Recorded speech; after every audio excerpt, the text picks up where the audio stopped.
এই বইটির ১৬তম পর্ব আপনাদেরকে স্বাগতম। আজকের পর্বে আমরা শুরু করতে যাচ্ছি আমার কথাগুলো তোমরা একদিন স্মরণ করবে এই পর্বটি। তাহলে চলুন আমরা শুরু করি আজকের পর্বটি। গত পর্বে আমরা প্রশ্ন ছুড়ে দিয়ে বলেছিলাম, যেসব ইসলামপন্থী গণতন্ত্রের গোলক ধাঁধায় নিজেদের প্রবেশ করিয়েছেন তাদের নির্ধারিত লক্ষ্য আসলে কি? শরিয়াহ প্রয়োগ নাকি সামান্য কিছু সংস্কার? লক্ষ্য যদি হয় শরিয়াহ প্রয়োগ, তাহলে কখনোই আল্লাহ তাআলা মুমিনদের এই অনুমতি দেননি যে তারা মহান লক্ষ্য পূরণের ছাড় ও সমঝোতার পথ বেছে নিয়ে এমন রাষ্ট্র ব্যবস্থায় প্রবেশ করতে পারবে যা আইন প্রণয়নের অধিকার মানুষের জন্যও সাব্যস্ত করে। মহান আল্লাহ নিজেই আমাদের নিকট শত্রুদের আচরণ চিহ্নিত করে দিয়ে বলেছেন, তারা তো সর্বদাই তোমাদের সাথে যুদ্ধ করতে থাকবে, যাতে করে যদি তারা সক্ষম হয় তোমাদের দিন থেকে ফিরিয়ে দিতে পারে। সূরা বাকারা আয়াত ২১৭। ইহুদি, খ্রিস্টান ও শরিয়াহ এর শত্রুগণ তাদের দলে ভিড়ে যাওয়া ছাড়া কখনোই কারো উপর সন্তুষ্ট হবে না। তারা দিনই রাতে ষড়যন্ত্র করে যাচ্ছে, তাদের আইন ও সংবিধান কঠোর পরিশ্রম করে তৈরি করছে, যাতে এমন কোনো ফাঁকফোকর থেকে না যায় যাকে কাজে লাগিয়ে কেউ শরিয়াহ প্রতিষ্ঠার স্বপ্ন দেখতে পারে। বর্তমান ইসলামপন্থীদের সবচেয়ে বড় ভুল হলো তারা এই বাস্তবতাকে বেমালুম ভুলে গিয়েছেন। তারা মনে করছেন যে তাদের সাথে সন্ধি স্থাপন করলে তারা তাদের ষড়যন্ত্র থামিয়ে দেবে। শত্রুদের বিভিন্ন প্রতিশ্রুতির জালে ধোঁকা খেয়ে আমাদের এই ভাইয়েরা ভাবতে শুরু করেছেন যে এই পন্থায় আনুষ্ঠানিকভাবে শরিয়াহ প্রয়োগ করার সুযোগ রয়েছে। এই পর্যায়ে সাঈদ কুতুব শাহিদ রাহিমাহুল্লাহ এর একটি বক্তব্য তুলে ধরা আমি খুবই প্রাসঙ্গিক মনে করছি। তিনি এই আয়াতের ব্যাখ্যায় কথাগুলো বলেছিলেন। মহান আল্লাহ বলেন, কাফেরেরা রাসূলদের বলছিল, হয় তোমরা আমাদের ধর্মে ফিরে আসবে, না হয় আমরা তোমাদের দেশ ছাড়া করব। তখন তাদের নিকট তাদের পালনকর্তা এই বার্তা প্রেরণ করলেন যে, আমি জালিমদের অবশ্যই ধ্বংস করে দেব, তাদের ওপর তোমাদেরই সেই দেশে স্থান দেব। এটি সেই ব্যক্তির জন্যে যে আমার সামনে দ্বন্দ্বয়মান হওয়াকে এবং আমার সতর্কবাণীকে ভয় করে। সূরা ইব্রাহিম আয়াত ১৩-১৪। এই আয়াতে ইসলাম ও জাহিলিয়াতের মধ্যেকার চলমান যুদ্ধের বাস্তবতা স্পষ্ট হয়েছে। নিশ্চয়ই আগাগোড়া জাহিলিয়াতে ভরপুর একটি রাষ্ট্র ব্যবস্থা কোনো মুসলিমকে নিজ স্বার্থবিরোধী কর্মকাণ্ডে জড়িত হওয়ার সুযোগ দেবে না। এই সিস্টেমের ভেতর কাজ করতে হলে একজন মুসলিমকে অবশ্যই জাহিলি রাষ্ট্র ব্যবস্থার সেবা গ্রহণ করতে হবে, তার হিসেব অনুযায়ী চলতে হবে, জাহিলিয়াতকে মজবুত করতে হবে। যারা এই ধারণা করে বসে আছেন যে তারা জাহিলি সিস্টেমে অনুপ্রবেশ করে দ্বীনের কাজ করবেন, এই অঙ্গের প্রতিটি রন্ধ্রে রন্ধ্রে পৌঁছে সব কিছু পাল্টে দেবেন, তারা আসলে এই সিস্টেমের স্বভাব প্রকৃতি এখনও আঁচ করতে সক্ষম হননি। কারণ বাস্তবতা হলো, জাহিলিয়াতের এই প্রকৃতি তার ভেতরে অবস্থান করা প্রতিটি ব্যক্তিকে নিজ খেয়ালখুশি ও দর্শন অনুযায়ী চলতে বাধ্য করে। এই কারণে মুমিনগণ কখনোই জাহিলি সিস্টেমে অংশগ্রহণ করে না, তারা এক বাক্যে একে প্রত্যাখ্যান করে। আয়াতের শেষ দিকেই মহান আল্লাহ মুমিনদের মাঝে ও দাওয়াতের পথে বাধাদানকারী জালিমদের মধ্যে পার্থক্য সৃষ্টি করে দিয়েছেন। তাদের নিকট তাদের পালনকর্তার বার্তা প্রেরণ করলেন যে, আমি জালিমদের অবশ্যই ধ্বংস করে দেব, তাদের পর তোমাদেরই সেই দেশে স্থান দেব। এটি সেই ব্যক্তির জন্যে যে আমার সামনে দণ্ডায়মান হওয়াকে এবং আমার সতর্কবাণীকে ভয় করে। আমাদের এটি বুঝতে পারা উচিত যে আল্লাহ জালিমদের বিরুদ্ধে মুমিনদের বিজয় তখনই একমাত্র দেবেন যখন তারা জালিমদের সাথে আকীদার ভিত্তিতে সম্পর্কচ্ছেদ করবে। জাহেলি রাষ্ট্র ব্যবস্থার সাথে সম্পর্কচ্ছেদ না করে বরং সেই ব্যবস্থায় অংশগ্রহণের পর এই সাহায্যের আশা করা এক কথায় বোকামি। এই জিলায়ালিল কুরআন ২০৯২ পৃষ্ঠা ৪র্থ খণ্ড। অতএব ইমাম মালেক রাহিমাহুল্লাহ যেভাবে বলেছেন আমাদেরও সেভাবেই বলতে হবে। এই উম্মাহের পরবর্তীদের অবস্থা কখনোই সংশোধন হবে না পূর্ববর্তীদের পথ অবলম্বন করা ছাড়া। ইকতিদাউস সিরাহ ৩৬৭ পৃষ্ঠা, শাইখুল ইসলাম ইবনে তাইমিয়া রাহিমাহুল্লাহ। হযরত উমর রাদিয়াল্লাহু আনহু বলেছিলেন, আল্লাহ আমাদের যে পথে সম্মানিত করেছেন সেই পথ ছাড়া ভিন্ন পথে যদি আমরা সম্মান তালাশ করি, আল্লাহ আমাদের লাঞ্ছিত করবেন। হাকেম ১৩০ প্রথম খণ্ড। মনে রাখা প্রয়োজন, এই উম্মার পূর্ববর্তীগণ ছাড় ও সমঝোতার মাধ্যমে সম্মান অর্জন করেননি, বরং আল্লাহ তাদের সম্মান দিয়েছিলেন তাদের দৃঢ়তা ও আত্মত্যাগের কারণে। পশ্চিমারা মুসলিম বিশ্বে গণতন্ত্রকে স্বৈরতন্ত্রের বিকল্প হিসেবে আমদানি করেননি, বরং ইসলামের বিকল্প হিসেবেই তারা একে এনেছেন।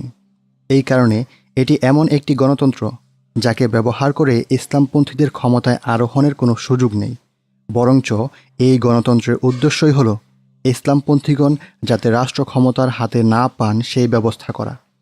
আমেরিকান বিভিন্ন রাজনীতিবিদ ও তাদের এদেশীয় চামচাগুলো বারবার ঘোষণা দিয়ে এসেছে যে গণতন্ত্র কখনোই তার শত্রুদের গ্রহণ করবে না। এই গণতন্ত্র ইসলামপন্থীদের কখনোই ক্ষমতাসীন হতে দেবে না। যদি ক্ষমতায় আরোহ করতে দেয়ও, তার কাছ থেকে ইসলামপন্থী পরিচয় সে ছিনিয়ে নেবে।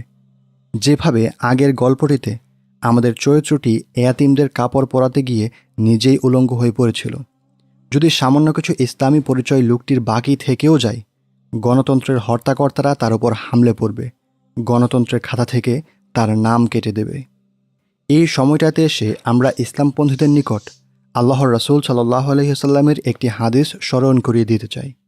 তোমাদের মধ্যে নবুয়াতি শাসন ব্যবস্থা থাকবে যতদিন আল্লাহ চাইবেন, অতঃপর তিনি যখন ইচ্ছা তা উঠিয়ে নেবেন। তারপর নবুয়াতের নিয়মে খিলাফা প্রতিষ্ঠিত হবে। আল্লাহ যতদিন চাইবেন তা থাকবে, এরপর উঠিয়ে নেবেন। অতঃপর অত্যাচারী রাজাদের আগমন ঘটবে। আল্লাহ যতদিন চাইবেন ততদিন তা থাকবে, এরপর উঠিয়ে নেবেন। অতঃপর নবুয়াতের পন্থায় আবার খিলাফা প্রতিষ্ঠিত হবে। তাখরিজু মিশকাতিল মাসাবিহ 5306 নম্বর হাদিস। হাদিসটি লক্ষ্য করুন। অত্যাচারী রাজাদের পর ইসলামী গণতন্ত্র নামের কিছু আসবে বলে তিনি ভবিষ্যৎবাণী করেননি, বরং বলেছেন নবুয়াতের পন্থায় পুনর্বার খিলাফার প্রতিষ্ঠা হওয়ার কথা। গণতন্ত্রের পন্থা কখনোই সঠিক নয়।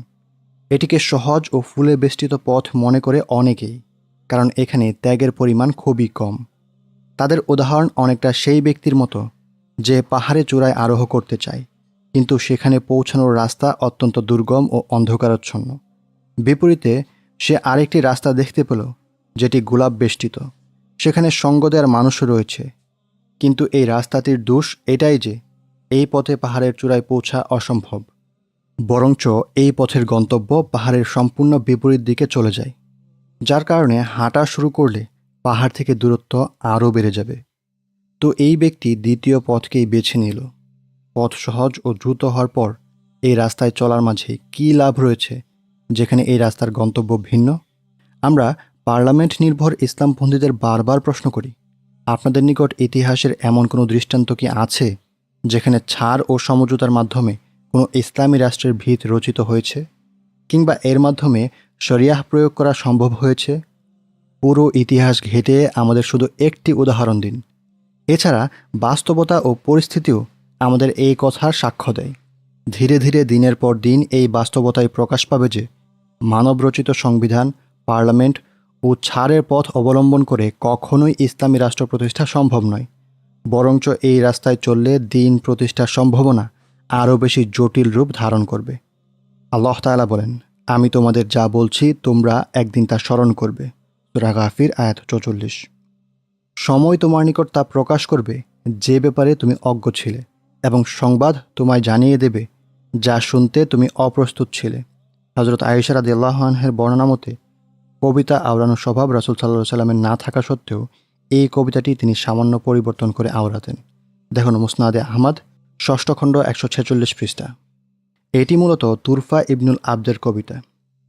এ কারণে পার্লামেন্ট নির্ভর ইসলামপন্থীদের আমরা বলি, নিজেদের সাথে স্পষ্ট ভাষী হন। প্রকাশ্যে বলুন যে আমাদের উদ্দেশ্য হলো কিছু ছোটোখাটো সংস্কার কার্য পরিচালনা করা ও ক্ষতির পরিমাণ কমানো। সে সময় আমরা যথাযথভাবে জবাব দিতে পারবো, বলতে পারবো যে জাহিলি রাষ্ট্র ব্যবস্থাকে জোড়াতালি দিয়ে এর ফাঁকফোকরগুলো বন্ধ করার দায়িত্ব ইসলামপন্থীদের নয়, বরঞ্চ ইসলাম প্রতিষ্ঠার এই প্রকল্প এসব থেকে অনেক ঊর্ধ্বে। তারপরেও আপনাদের এই সংস্কারকর্ম যদি ইসলামের গুরুত্বপূর্ণ বিষয়ে ছাড় দেয়া ছাড়াই হতো, কিংবা ছাড়ের পরিমাণে সৃষ্ট দুর্ভাগ্যজনক ক্ষতি থেকে মুক্ত হতো, তাহলে না হয় আমরা বলতে পারতাম যাক, কোনো অসুবিধা নেই। কিন্তু গণতন্ত্রে প্রবেশের পর সেটিকে বৈধতা দান, এরপর প্রাথমিক কিছু গুরুত্বহীন অর্জন, আবার এসব কিছু ইসলামের নাম ভাঙিয়ে করা, এগুলো নিশ্চয় কখনো সমর্থনযোগ্য নয়। আর এহেন কর্মকাণ্ড ইসলামকে ছোট করা ও উপহাস করার নামান্তর। জাহিলি রাষ্ট্র ব্যবস্থার উদাহরণ হল ভাঙনের প্রান্তে অবস্থিত পতনোন্মুখ দালানের মতো। আমরা যারা ইসলাম প্রতিষ্ঠার কাজে নিয়োজিত, তাদের কর্তব্য হলো জনগণকে সতর্ক করে বলা, এই দালান অচিরেই ধ্বংস হবে, এর আগেই আপনারা এখান থেকে সরে পড়ুন, এই গণতান্ত্রিক প্রক্রিয়ায় অংশগ্রহণ করবেন না, এর সাথে নিজেদের জড়াবেন না। কিন্তু নিজেরাই সেই দালানে প্রবেশ করে ছোটোখাটো সংস্কার কাজ চালিয়ে সেখানকার ফাঁক ফোকরগুলো বন্ধ করা নিঃসন্দেহে বোকামি, নিঃসন্দেহে ধোঁকা। কারণ যেই দালান দুর্বল ভিত্তির উপর দাঁড়িয়ে আছে, অচিরেই যার পতন ঘটবে, এমন দালান সংস্কারের কোনো অর্থ দাঁড়ায় না। যে দালান ধ্বংস হবেই, তার মেরামত করা সময়ের অপচয় ছাড়া আর কি হতে পারে। ভঙ্গুর যে দালান মেরামতের আমরা কষ্ট চালিয়ে যাচ্ছি, অচিরেই তা আমাদের সহ নিয়ে ইতিহাসের অন্ধকার গর্তে হারিয়ে যাবে। তখন জনগণের সামনে দেখানোর মতো মুখ আর আমাদের বাকি থাকবে না।